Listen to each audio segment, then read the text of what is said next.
Right, Shalom. First and foremost, I want to give all praises, honor, and glory to Yahweh, Ba'ashem, Yahushai, Ba'ashem, Ruach Kodesh.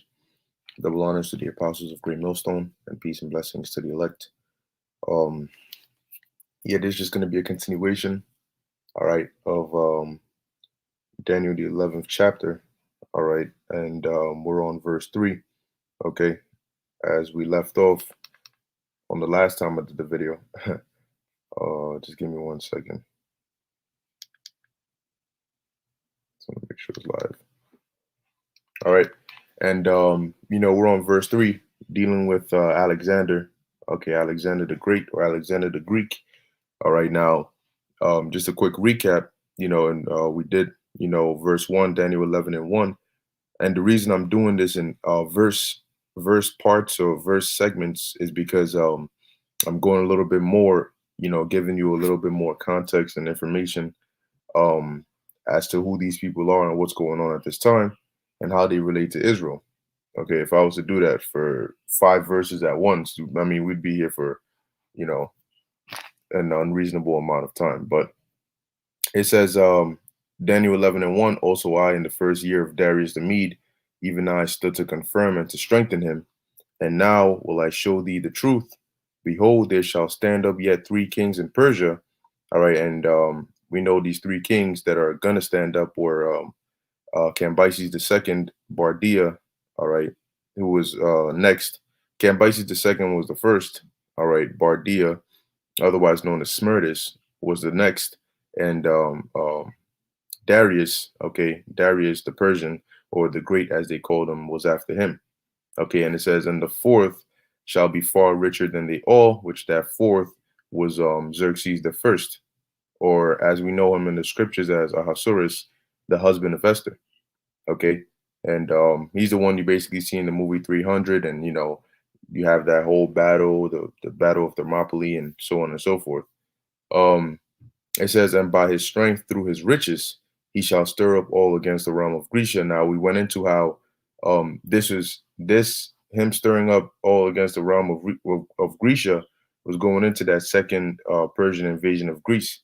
All right, which the first Persian invasion of Greece started by Darius, the father of Xerxes, but Darius had planned a second invasion. However, he died before he was able to accomplish it. Hence, his son had to carry it on. So we've already covered that part. If you want to know about who these people are, you can go on my channel. All right, and I did videos on it, so you can see who they are. Now, in verse 3, okay, it says, and a mighty king shall stand up that shall rule with great dominion and do according to his will. Now, this mighty king, all right, that shall stand up is talking about Alexander the Greek. Okay, people call him Alexander the Great. But real quick, we're just gonna pull up. All right, we're gonna pull up the Grecian Empire.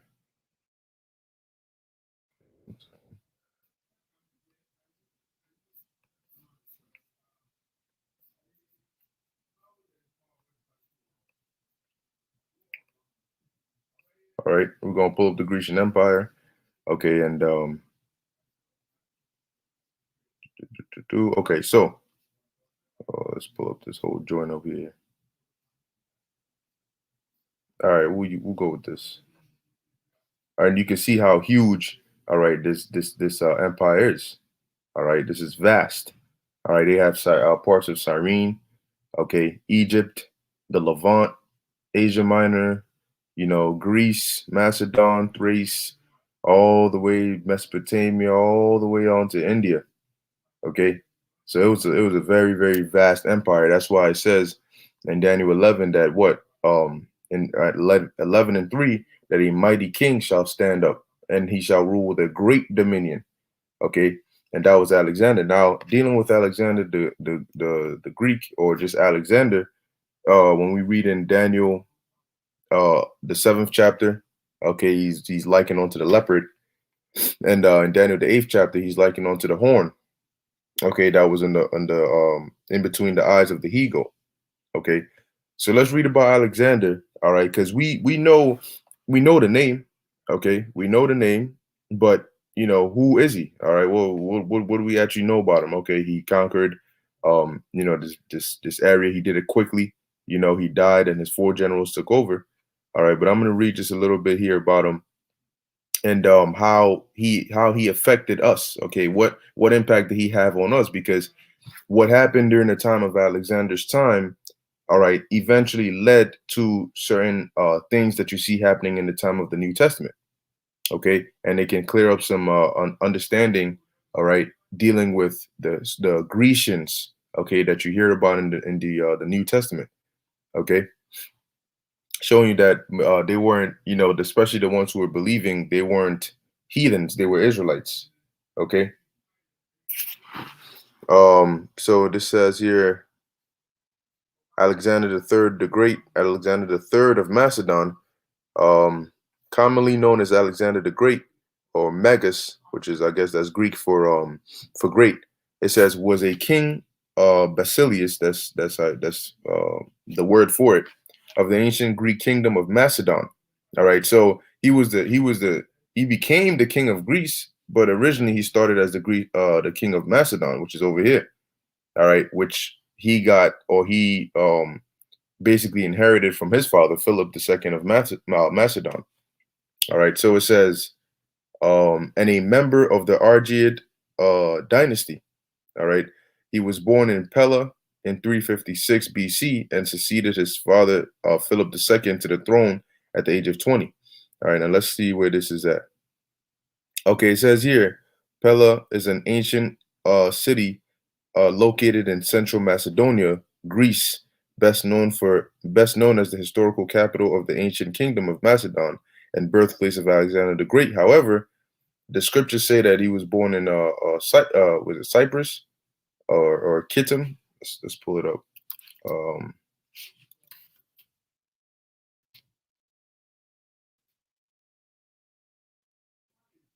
okay, I believe it's First Maccabees. Should be the first chapter. There it is. All right, it says First Maccabees chapter 1, and it happened after that Alexander the son of Philip the Macedonian. So it says who came out of the land of Kittim had smitten Darius king of the Medes, Persians and the Medes. So here they say in Pella, but here the scriptures tell us it's Kittim. All right, and we're gonna go with what the scriptures say. All right, now notice how he's written of in here. This is history. Okay, but you turn around and say the Bible is fake and it's made up. This is a historical account of what he did and what his generals did. Okay, and it's giving you names. It's telling you who he was. He was a Macedonian. He was king of Macedon, as we just read, son of Philip. All right, and he defeated Darius III, king of the Persians and the Medes, and reigned in his stead, first over Greece. Okay, first over Greece as a whole, because the Greeks were divided. All right, they used to be, they weren't together, unified, and that was a lot. That was really a lot of these um empires before they became empires. They were divided.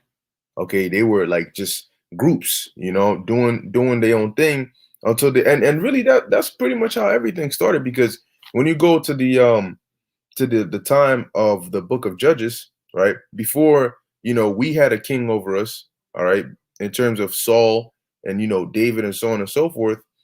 When we during the time of Judges, we had judges, but Jake was really living in like communities doing as the scriptures say. It said every man did as according as what was right in their mind, basically. So it really wasn't until the time of David, okay, that we were fully, like unified, okay, northern and southern kingdom completely, okay. And that was the case for a lot of these different empires before they became those empires. They got unified under a king. Same thing with the Medes, all right, and same thing with the Persians, all right, and then same thing as we're seeing here with the Greeks. They used to be city states, okay, and then through a common cause, all right, they became that unified Greece. Okay, so it says he was king of Macedon or Macedonia, right? And it says here he spent most of his ruling years on an unprecedented military campaign through Western Asia and Northeast Africa, all right, or Northeastern Africa. It says, and by the age of 30, he had created one of the largest empires of the ancient world, stretching from Greece to northwestern India. All right, and that's why I pulled this up here, so you get a visual of what you're reading of. You know, Greece, India. Oh, okay, but you gotta know what you're looking at. Okay, so this is the whole land right here. Now it says, um, he was undefeated in battle and is widely considered one of history's most successful military commanders. But why is that? That was because the Most High had put the spirit upon him because he had a job to do. All right, the scriptures talk about the Most High setteth up kings. All right, and takes them down. So he set up Alexander to get these prophecies rolling. Okay, Shalom. So it says, during his youth, Alexander was tutored by Aristotle until age 16. All right. Which as Apostle Tahara went into it, all right, he went into the video of it, okay, basically breaking down how Alexander knew Hebrew. He was taught Hebrew. Okay, so when he came, as we're gonna get into, when he came over to Israel, all right, he came to Jerusalem, and Jake showed him, in the scrolls, all right, where it talks about him, he was able to read it. Okay, and we're gonna read how he treated the Israelites that were in those respective areas. So it says, during his youth, Alexander was tutored by Aristotle until age 16. After Philip's assassination in 336 BC, he succeeded his father to the throne and inherited a strong kingdom and an experienced army. It says Alexander was awarded the generalship of Greece and used this authority to launch his father's pan-Hellenic program or project to lead the Greeks in the conquest of Persia. Okay, so you have what? Pan-Hellenic, all Greece, all right, or all Greek. And as we're going to read, this pan-Hellenic project leads to it has a greater impact, all right, even upon us. All right, so it says, in 334, he invaded the Achaemenid Empire, or the Persian Empire, and began a series of campaigns that lasted 10 years. Following the conquest of Anatolia, all right, which is over here, all right, this area right here, okay, that's what it was known as in the past. It says, Alexander broke the power of Persia in a series of decisive battles, including those of Issus and Gaugamela. He subsequently overthrew Persian King Darius III and conquered the Achaemenid Empire in its entirety. All right, so understand when these kingdoms go down, it's not overnight. All right, but it's through a series of conflicts. Sometimes it's multiple battles. All right, that weaken whatever the empire is. They go to war, and then one side loses and the other side takes over. Okay, and the reason the Lord allowed Alexander to do all this so quickly was because, once again, he had to fulfill prophecy. All right, because had Alexander not conquered this area, we would have never led up to the Syrian wars. All right, with Antiochus. All right, and the Ptolemies going back and forth, which eventually the Hasmonean dynasty coming about, and then the Greeks, the Romans coming up in there. So for all these things to carry on as they should, okay, guess what?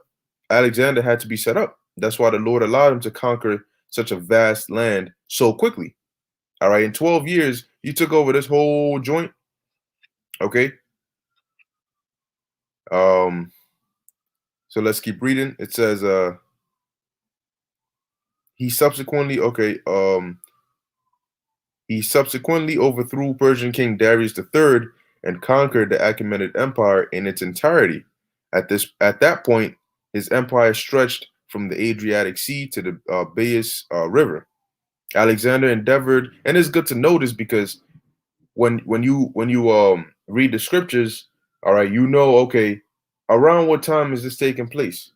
You gotta. That's why in Daniel the 2nd chapter, the statue in the Book of Nezer's dream is so important, because it's not just a statue, but it's literally like a time record of the different empires.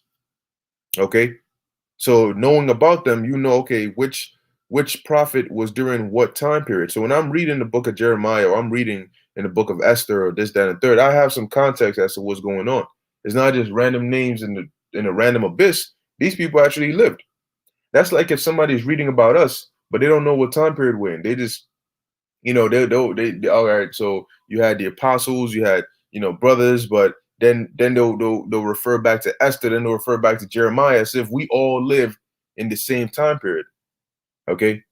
So in the future, just hypothetically speaking, in the future, they would have to learn, all right, which we know how it's going to be, all right, because the kingdom is going to be here. But just speaking hypothetically, if all things continued as they are now, in the future, they would have to learn. I mean, thousands of years, they would have to learn about America. They would have to learn about this beast system. They would have to learn about NATO and the EU and the United Nations, and then learn how society was.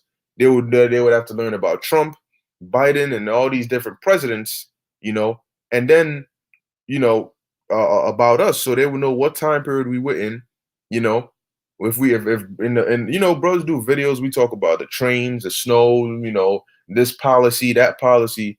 So picture them in the future, they'd have to read and study about our time period to know when we're in.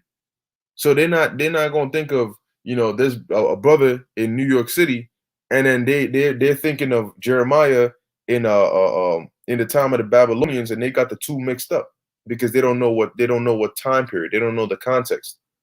All right. So that's how it is for us reading about the past. What it says in Romans 15:4 is that what was written aforetime, meaning in the past, was written for our learning. All right. So you got to know it. The Lord didn't just write it, just do it there. Yeah, I'm gonna just slap it on here, just whatever the case may be. All right. Study in detail. So it says, Alexander endeavored to reach the ends of the world in the great outer sea and invaded India in 326 BC, winning an important victory over the Pauravas at the Battle of Hydaspes. He eventually turned back at the demand of his homesick troops, dying in Babylon in 323 BC. So he went all the way from here, took over all this area, came all the way, boom, all right, all the way here, and then eventually went back and died in Babylon. Okay. Um, which what happens after he dies? You can read about that. You had certain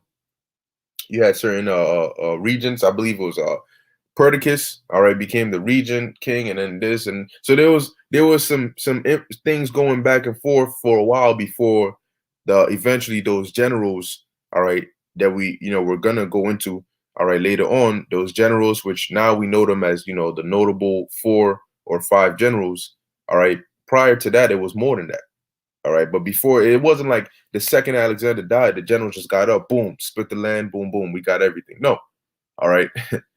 It says the city that he planned to establish as his capital. So he wanted to set up Babylon as his capital.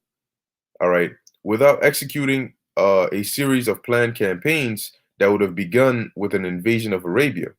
In the years following his death, a series of civil wars tore his empire apart, resulting in the establishment of several states ruled by the Diadici or the Diadachi, all right, which is his generals. It says the Diadachi were the rival general families and friends of Alexander the Great who fought for control over his empire after his death in 323 BC. The wars of the Diadici or the Diadachi marked the beginning of the Hellenistic period from the Mediterranean Sea to the Indus River. And it's through these wars that the different lands are going to be set up. All right. And then it's going to lead into the Syrian wars, which is focused on in Daniel 11, as you read on down, dealing with the king of the north and the king of the south. All right. It's not talking about now. This is something that has already taken place. It says Alexander's surviving generals and heirs.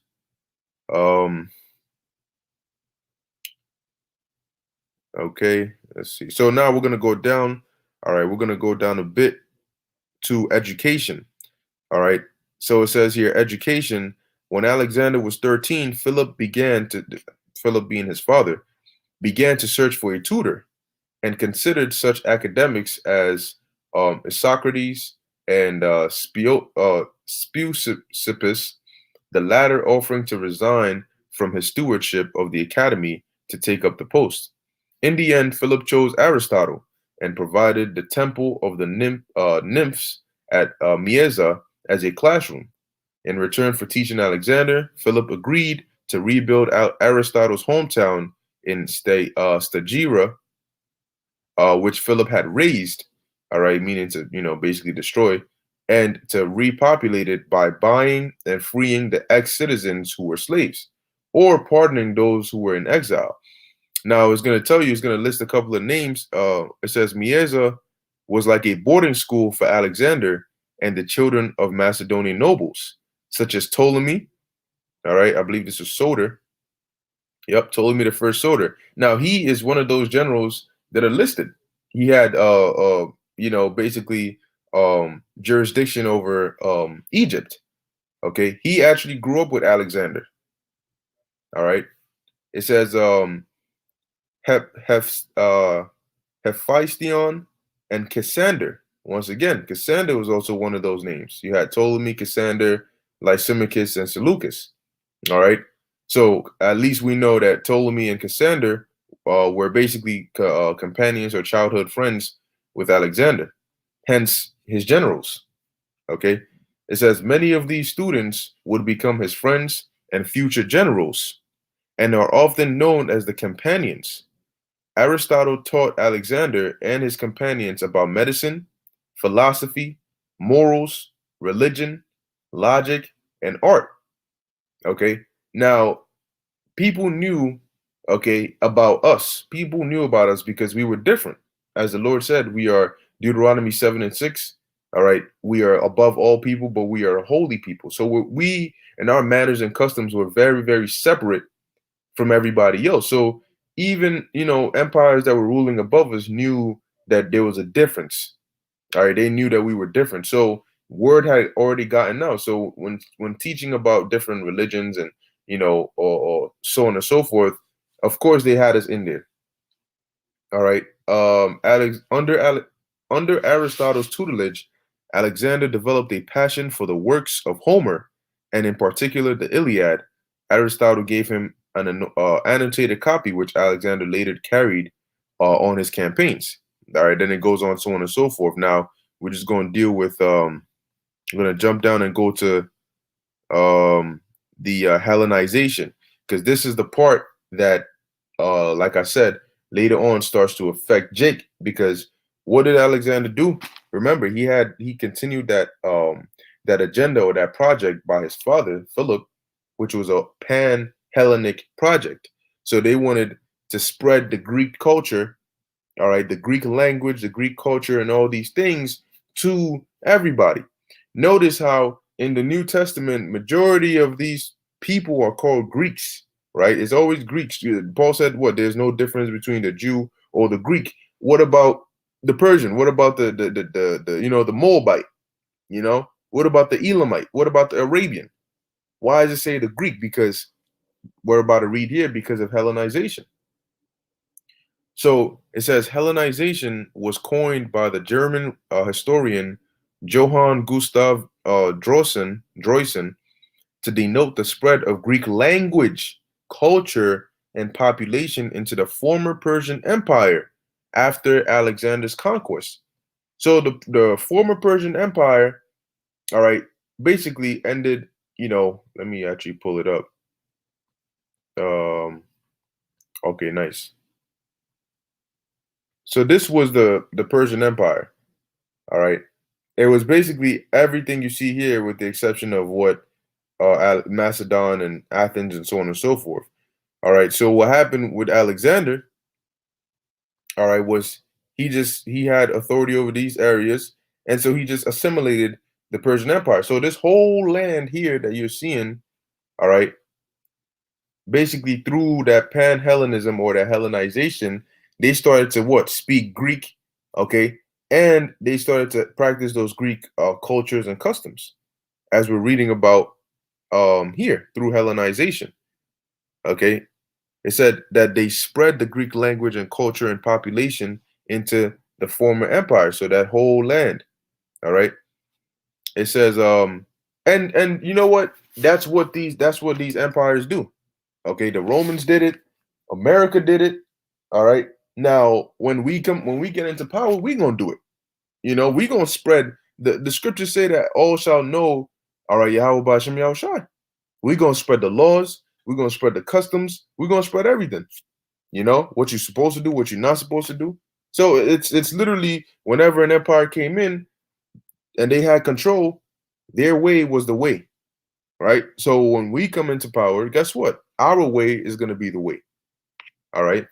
And we're gonna have total. See, you had dominions, and they grew. All right, starting from you had Egypt, the Assyrians, the Babylonians. Their dominions kept growing to where Rome had that basically the portion of the whole known world at the time.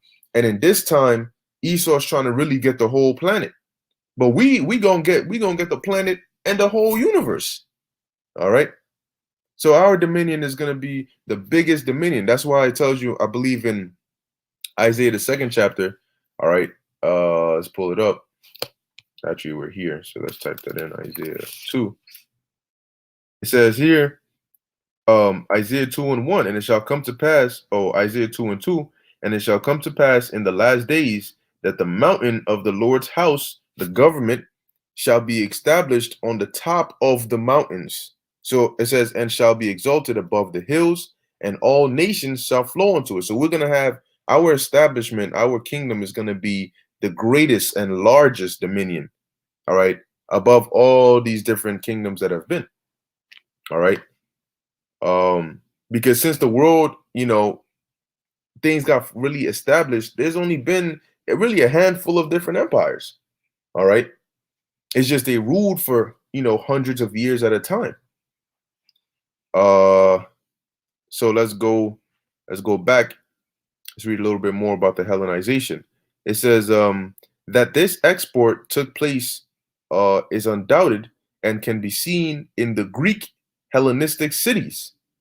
For instance, Alexandria, okay, which is in Egypt, okay, Antioch, all right, which we know where that's at. The disciples were first called Christians where? In Antioch. So what was going on in Alexandria? What was going on in Antioch? They had and not only those places, but they were speaking. You had people in there who had been influenced by the spread of the Greek language, culture. All right. It says Seleucia, south of modern Baghdad. Alexander sought to insert Greek elements into Persian culture and attempted to hybridize Greek and Persian culture. This culminated in his aspiration to homogenize the population of Asia and Europe. Okay, now let's look that word up. I guess maybe try to make it one.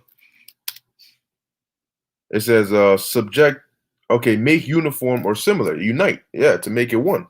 Okay, because you got that homo going into same. All right. So it says the populations of Asia and Europe.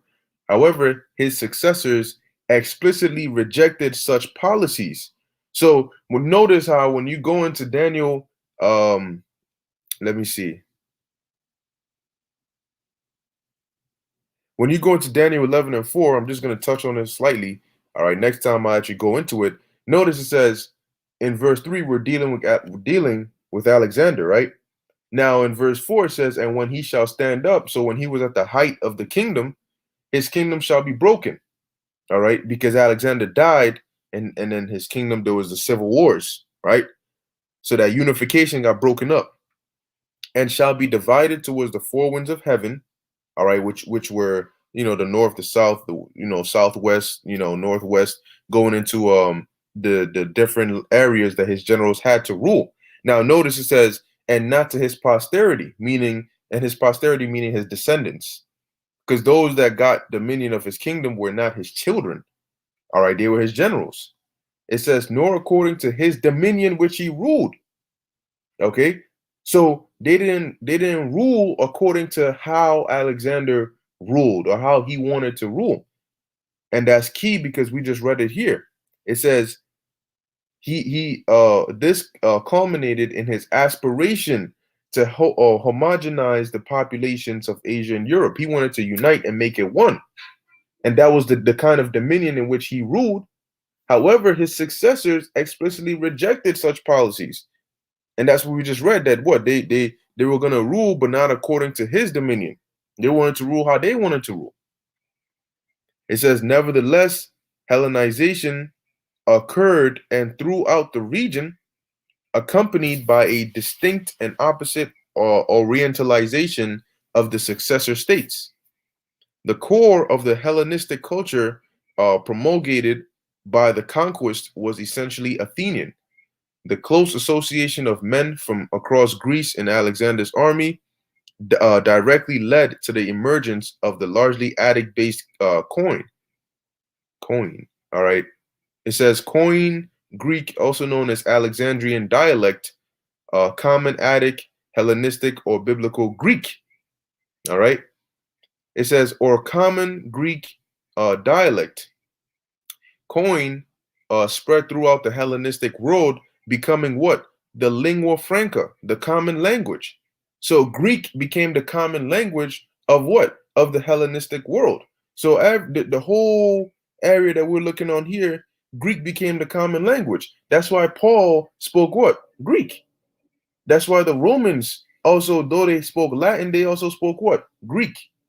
Remember, it was the Greco-Roman Empire. So the different individuals that were living in these different lands, because you had Israelites living in these different lands, what did you think they did? There were some that maintained and remained and maintained the customs of being an Israelite, namely those that were in Judea.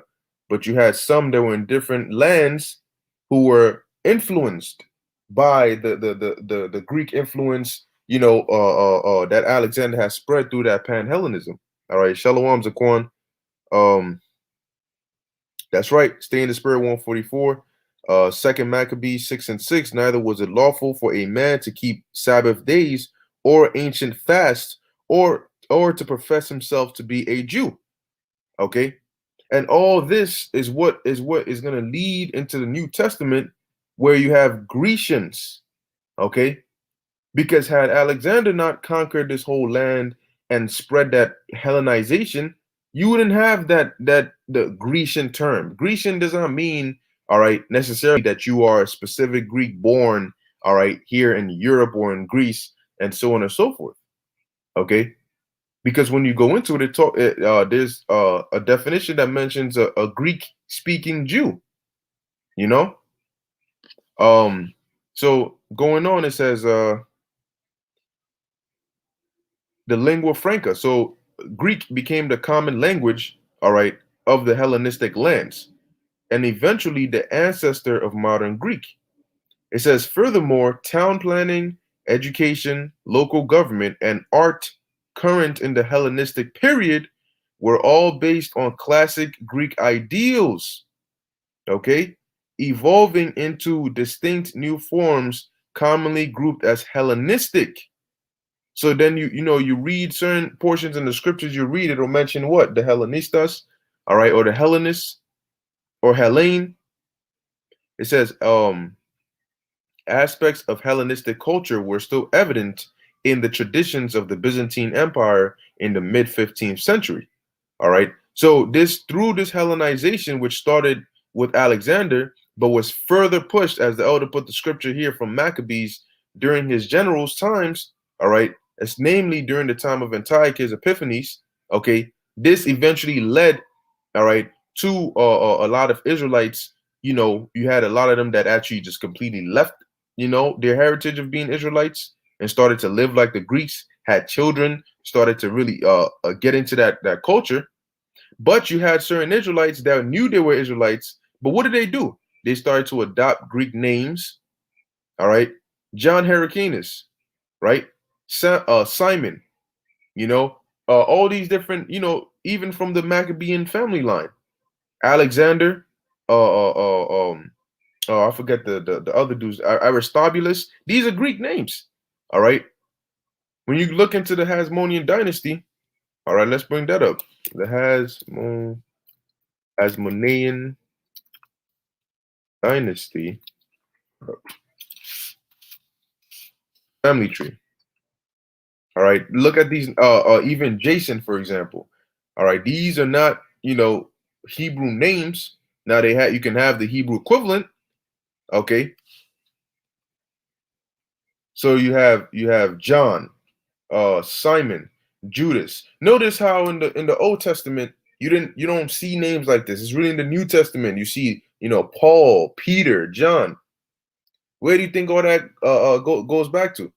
So what was in between the Hebrew names that we had and now these modern Greek names that you hear in Roman and Greek names that you hear in the New Testament? The difference in between was that Hellenization process. Because one thing about the Romans was they assimilated the Greek Empire into them. So there were things like Greek culture, Greek language, Greek names, Greek art that they took and made a part of their culture as well. So they didn't just completely do away with those things. All right. It's just like today. You got brothers with English names. You look at certain last names, you're like, come on. You know what I'm saying? It's just like today. So you got names like John and Simon in the Old Testament. You'll hear Elijah or Jeremiah. Judah. New Testament you'll hear Judas. Or Jude. Okay. It says in the Old Testament you'll hear like Jacob, and then you hear James. So there's a difference between the formulation of the names. Even the 12 apostles, Luke, Paul. These are not, this is not Hebrew. All right. So it says John, Simon, Judas, Eleazar, Jonathan. All right, what you had Eleazar in the Old Testament, Jonathan. All right, you had John Hyrcanus, Aristobulus, Alexander or Alexandra, Salome, and Antigonus. Antigonus was one of the names of Alexander's generals. Okay, so Alexander, Jannaeus, these are Greek names. Why? Like we just read, because of that Hellenization. Okay, so this had a big impact on us. Now, this doesn't mean that they were Greeks, all right, but you had Israelites and other nations that spoke the Greek tongue. You see it today. You got Jake that speak. I mean, a lot of us speak what? English. What am I speaking right now? English. All right. But you have Jake that you might hear an Israelite on the phone and you might think is a straight up Edomite. All right. And I've seen it before. And then you see them in person. You're like, oh, that's it. Oh,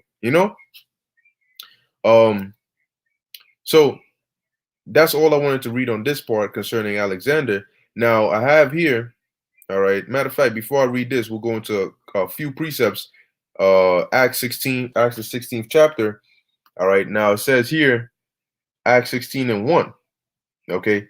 It says, then came he to Derbe and Lystra. I believe this is talking about Paul. All right. Derbe and Lystra. And once again, like I always emphasize, get into the habit of, it may seem tedious, but get into the habit of looking it up, so you know where these are. Okay, so we're gonna look up Derbe. All right. Derbe and Lystra. It's simple. You just type literally just Derbe and Lystra map, and it's gonna pop up.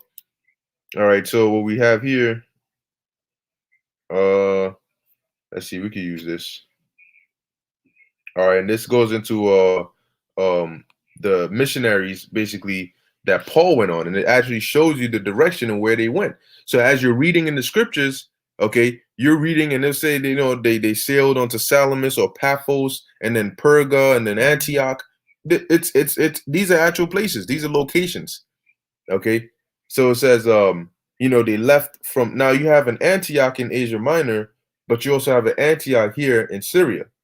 Okay, so once again, it's good to know this location. If you don't know what you're looking at, you hear in Antioch, you hear in another Antioch, you're probably picturing the same place, right?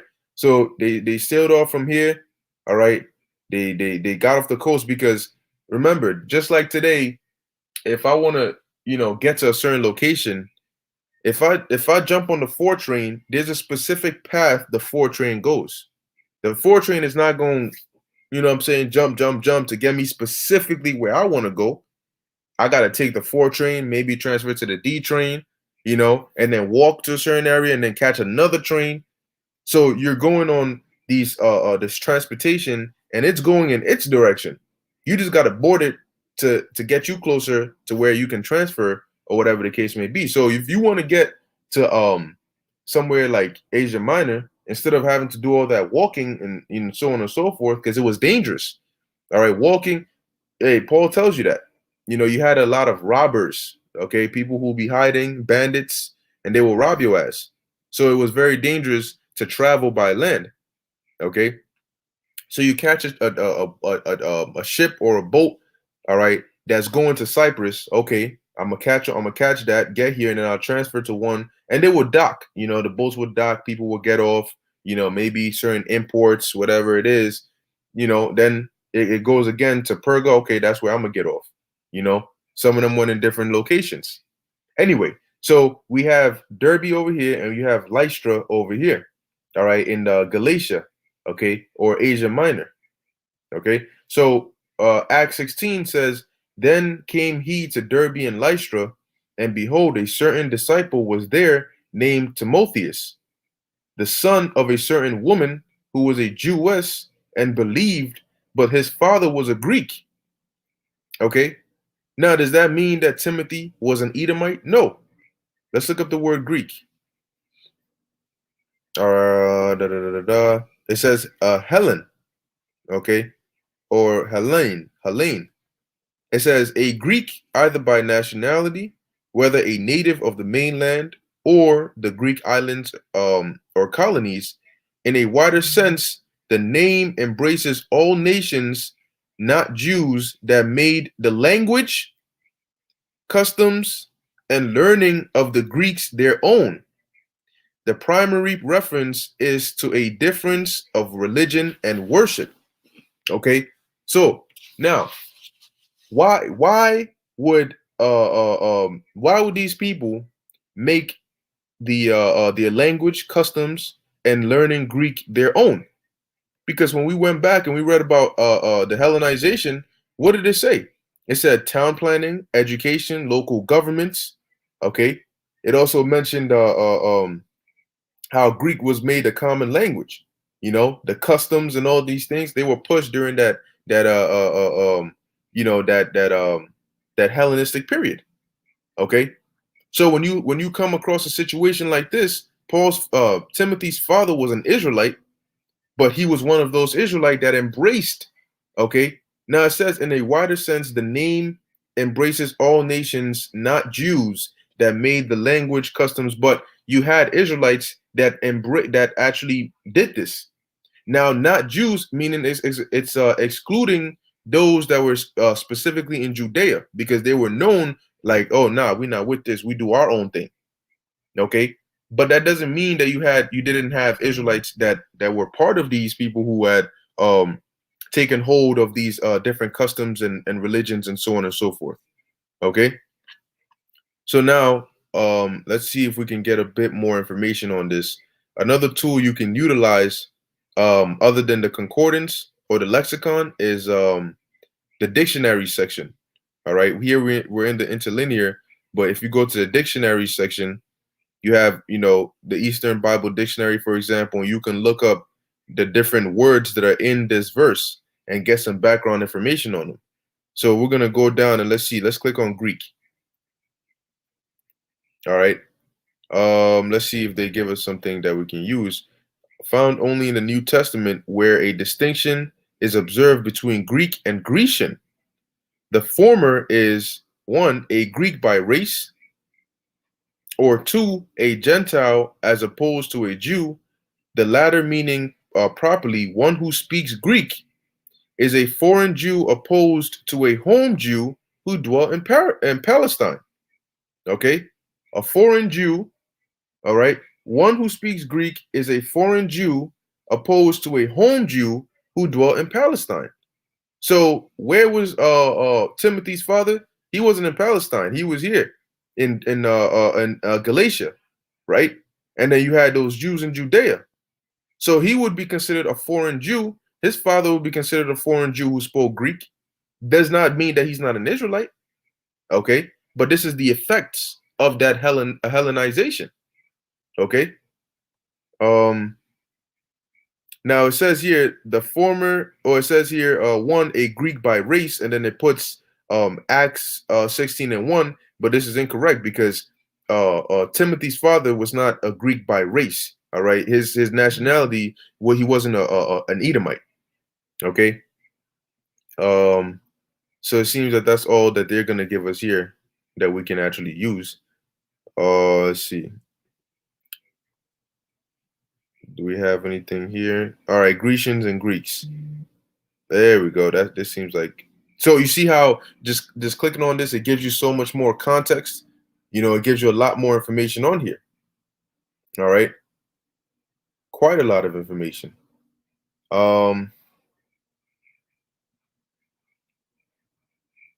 me see. It says here in the New Testament, English versions of the Bible attempts to distinguish between Hellenists, which is rendered Greeks, and Hellenistai, which is rendered Grecians or Grecian Jews.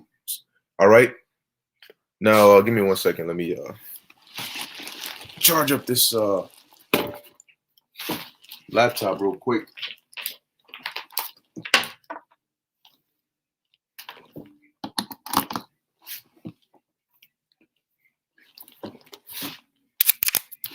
All right. Right. So it says, so there's a difference between an actual Greek, okay, and an Israelite. All right. So like we started off in Acts 16, I just wanted to bring that out to show you that Timothy's father would be an example of one who was like an effect of this whole thing, this Hellenistic push started by Alexander, okay, and then continued by his generals and basically those Greek rulers. All right. Now moving on, you have Acts chapter 6:1, and it says, and in those days when the number of the disciples was multiplied, there arose a murmuring of the Grecians against the Hebrews because their widows were neglected in the daily ministration. Now let's look up the word Grecians. All right. It says here, Hellenistas, one who imitates the manners and customs or the worship of the Greeks and uses the Greek tongue, meaning the Greek language, used in the New Testament of Jews born in foreign lands and speaking Greek. But the question is, why were they speaking Greek? Because, like we went over, Alexander, him conquering the no. So you see how the Lord had to have Alexander set up to do what he did, which would in turn lead to Yahushua coming and then setting up the disciples and then having Paul go out to these different areas and let these Israelites know, hey, look, you speak in Greek, you practicing their customs, so on and so forth, but you're an Israelite. All right, you're an Israelite. Okay, so that right there is just showing you that. Now, before we close it out, I just wanted to deal with this part right here in the book of Josephus, all right, which is an account of what happened when Alexander, see, let's pull up this map again. And you'll notice that within this Greek Empire, you have what? You have, oh, this is the Persian. Okay, let me pull up the Greek. All right, in the Grecian Empire, boom, this area is where we were at. The Levant, all right, where Israel was at. So if this was taken over by the Greeks, that means that we had some encounter with Alexander. Now let's read, all right, what happened when Alexander came over there. It was much different than what happened when Antiochus Epiphanes came over there. So this is from the book of Josephus. Let me see if it gives us the exact. All right, it doesn't. I don't remember the exact page, but here it says 11.326. So we're gonna start from there. It says, now Alexander, when he had taken Gaza, made haste to go up to Jerusalem. All right. Now take a look at this. Gaza Uh, ancient map.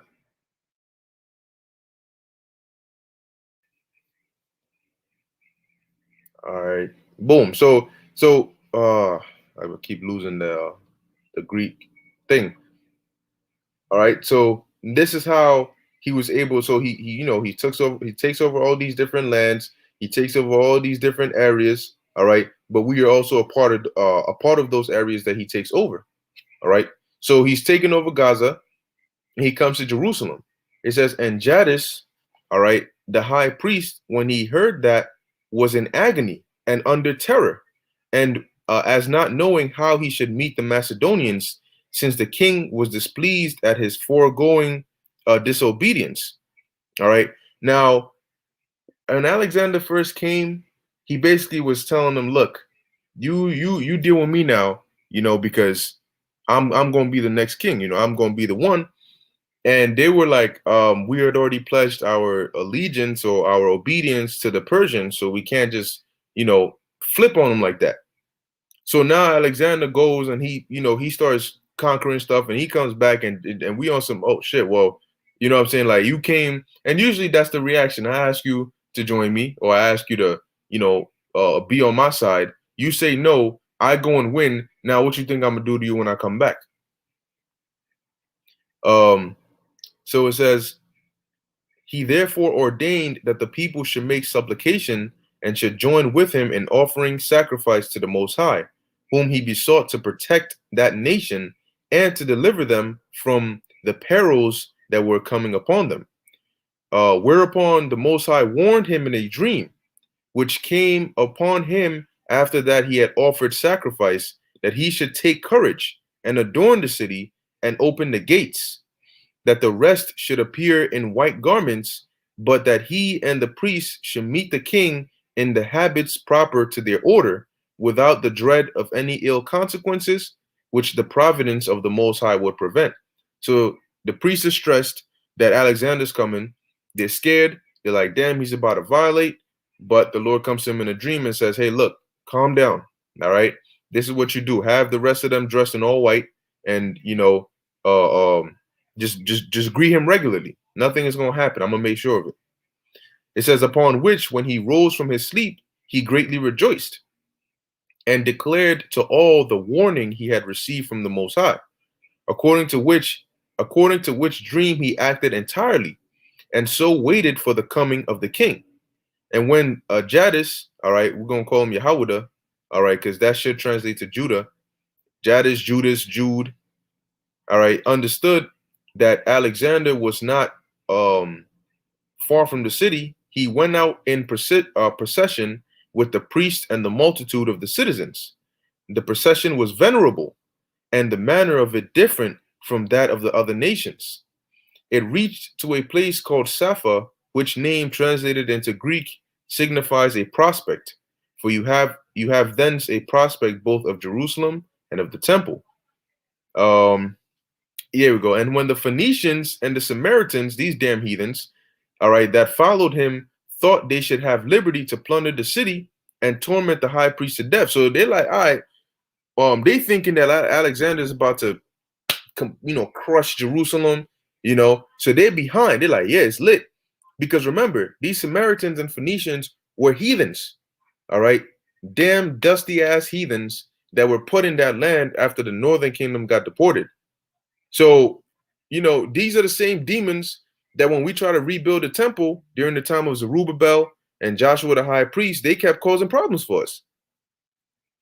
So they come in like, oh yeah, he's about to destroy it, and we're about to help partake in it. It says, which the king's displeasure fairly promised them, and the very reverse of it happened. So because Alexander was pissed, he basically promised them, oh yeah, we're gonna tear this shit down. But the Most High had it to where the reverse happened. It says, for Alexander, when he saw the multitude in a distance in white garments, while the priest stood clothed in fine linen, and the high priest in purple and scarlet clothing, with his mitre on his head, having the golden plate whereon the name of the Most High was engraved, he approached by himself and adored that name, and first saluted the high priest. no, this does not mean Alexander was a Jake. All right, he was still he was still an Edomite. But don't go thinking just because you have a heathen show reverence. Oh, he might be an Israelite. No. So it says the Jews also did all together with one voice salute Alexander and encompass him about, whereupon the kings of Syria and the rest were surprised at what Alexander had done and supposed him dishonored in his mind. So they're like, hold on, you conquering all these vast lands, are you gonna come and pay homage to these Jews? However, Parmenion alone went up with him and asked him how it came to pass that when all others adored him, he should adore the high priest of the Jews. Everybody's looking at you. You gonna come and you gonna adore these people? What's going on here? To whom he replied, I did not adore him, but that God who has honored him with his high priesthood. So he made reverence, all right, to the Most High Yahweh Ba'ashem Yahushai, all right, and it's going to tell you why.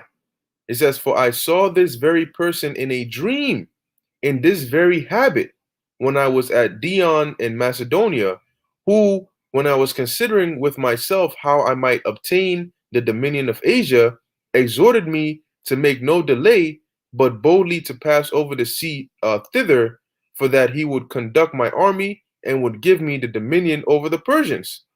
So Alexander had a dream, all right, of the high priest, and in the dream he was told that he was gonna basically be given the power to conquer the Persians. All right, so that's why is the spirit how the Most High came to Alexander in a dream and showed him what he showed him the priest dressed in white and all of that, and then the Most High came to the priest and said, "Yo, dress in white." So that when Alexander comes, this is what he's going to see, and instead of being angry at you, he's going to show favor to you. So see how the Most High works? All right, the Most High is in control of everything, man. All right, he can turn enemy to friend, all right, in a matter of, or friend to foe, just like that. So it says, whence it is that having seen no other in that habit, and now seeing this person in it, he and remembering the vision, or remembering that vision and the exhortation which I had in my dream, I believe that I bring this army under the divine conduct. So he knew. It says, and shall therewith conquer Darius and destroy the power of the Persians, and that all things will succeed according to what is in my own mind. So that was a confirmation for Alexander that, yo, this me seeing these priests dressed in all white validates my dream, all right, that I'm going to conquer, all right, these Persians, and I'm going to become king of all Greece. Why? Because it's prophecy. Okay. It says, and when he had said this to Parmenion and had given the high priest his right hand, the priest ran along with him, and he came into the city. And when he went up into the temple, he offered sacrifice to the Most High according to the high priest's direction, and magnificently treated both the high priest and the priests. And when the book of Daniel was showed him, wherein Daniel declared that one of the Greeks should destroy the empire of the Persians, he supposed that himself was that person intended. And as he was then glad, he dismissed the multitude for the present. So how did he read that? All right, of course he had to have known Hebrew. Okay, now let's see, because when you go to Daniel 8, all right, it says it clearly in here. Daniel chapter 8, verse, and this is a vision that Daniel said came to him in the 3rd year of the reign of King Belshazzar. Okay, so that should be about just a few before the kingdom, all right, of the Babylonians fell. So this was hundreds of years before Alexander, because this is during the time of Belshazzar. The Babylonians fall around 539 BC. And you come all the way from 539, 538, 537, all the way on down to let's say around 330 something. All right, or 320 something. That's a good couple hundred years, all right, or 100 years. all right, or somewhere around that span. Okay, so that's when Daniel has this vision, all right, and it says here, and I saw in a vision, Daniel 8 and 2, and it came to pass when I saw that I was at Shushan in the palace, which is in the province of Elam, and I saw in a vision, and I was by the river Ulai. Then I lifted up mine eyes and saw, and behold, there stood before the river a ram which had two horns, and this ram represented the Medes and the Persians, all right, the Medo-Persian Empire. And the two horns were high, but one was higher than the other, and the higher came up last, of course, the higher being the Persians. I saw the ram pushing westward and northward and southward, so that no beast might stand before him. Neither was there any that could deliver out of his hand, but he did according to his will and became great. And as I was considering, behold, an he goat came from the west on the face of the whole earth. All right, boom. This was the west, because Daniel is around Persia, so this is the west, right? It says and the he goat represented the Grecian Empire. All right, it says or the Greek Empire. So it says, and touch not the ground, okay, meaning that was going into how swift and how quick Alexander or the Greeks conquered these different lands. And the goat had a notable horn between his eyes, and that horn was who? Alexander. Okay, and he came to the ram, came to the Medo-Persian Empire that had two horns, which I had seen standing before the river, and ran onto him in the fury of his power. And I saw him come close unto the ram, and he was moved with choler against the ram, and smote the ram and brake his two horns. So the Greeks were going to succeed over the Persians. And there was no power in the ram to stand before him, but he cast him down to the ground and stamped upon him, and there was none that could deliver the ram out of his hand. All right. So this is the scripture in Daniel that says Alexander was going to basically take over these Persians. So they showed him that. Now, more specifically, the angel breaks it down as to who's who. Okay. Daniel 8 and 16, and I heard a man's voice between the banks of Ulai, which called and said, Gabriel, make this man to understand the vision. So Daniel is writing all this down. It says, I'm gonna jump down, verse 19, and he said, behold, I will make thee know what shall be in the last end of the indignation, for at the time appointed shall it be. The ram which thou sawest having two horns are the kings of Media and Persia. The rough goat is the king of Grecia, and the great horn that is between his eyes is the first king. So right there, that's all they needed to show him. Okay. Oh shoot. Oh shit. That's me. Oh, okay. All right. You know.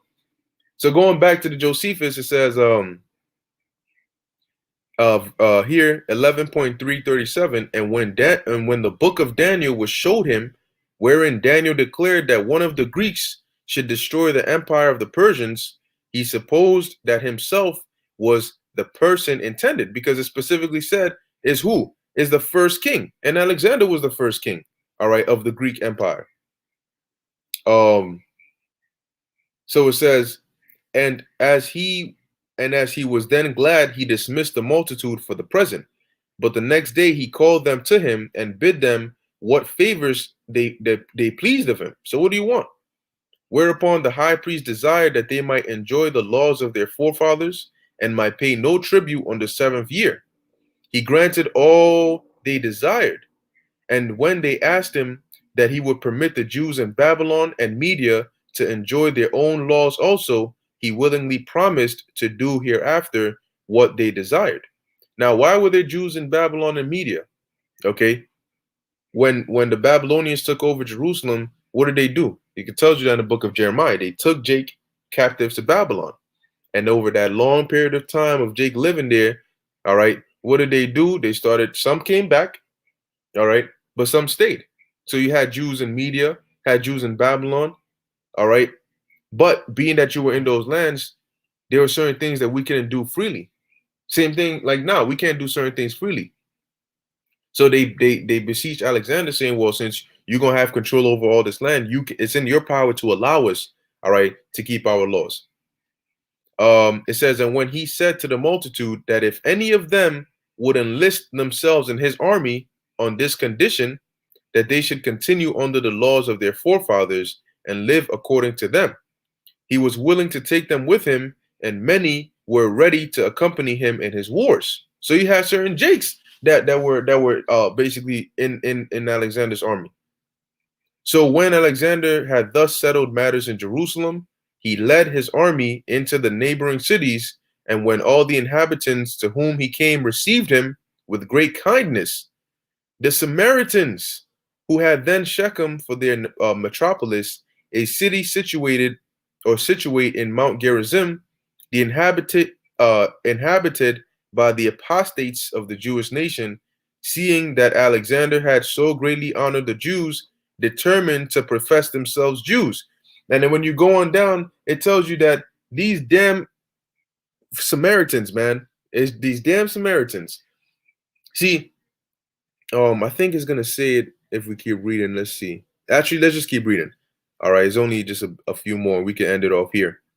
It says, accordingly, they made their address to the king with splendor and showed great alacrity in meeting him at, let's look up that word.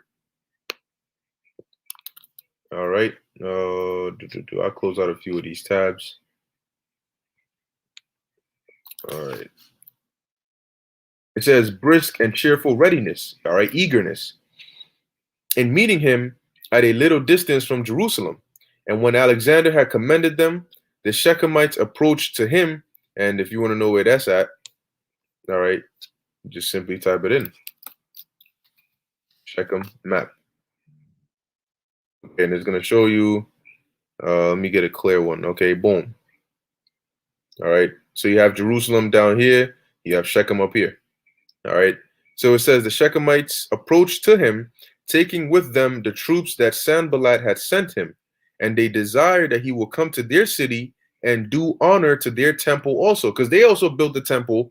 All right, which basically, remember, they were like a counterfeit version of us, because in order to live in the land, they had to be taught how to worship the Lord in the land so that they wouldn't keep getting killed by them lions.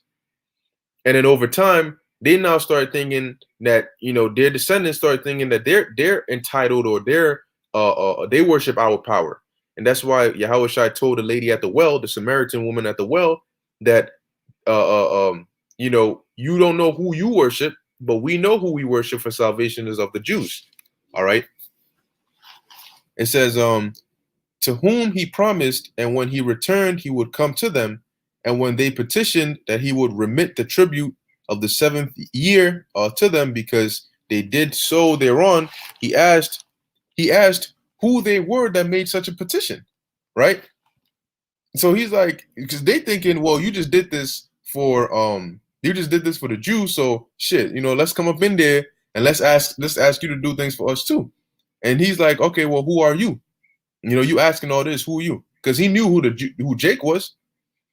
It says, and when they said they were Hebrews, all right, but had the name of Sidonians living at Shechem, he asked them again whether they were Jews. All right. It says, and they said they were not Jews. All right, because to be in Hebrew does not necessarily mean that you're an Israelite. You have Hebrew Israelites, you have Hebrew Edomites, you have Hebrew Elamites. All right. So it says,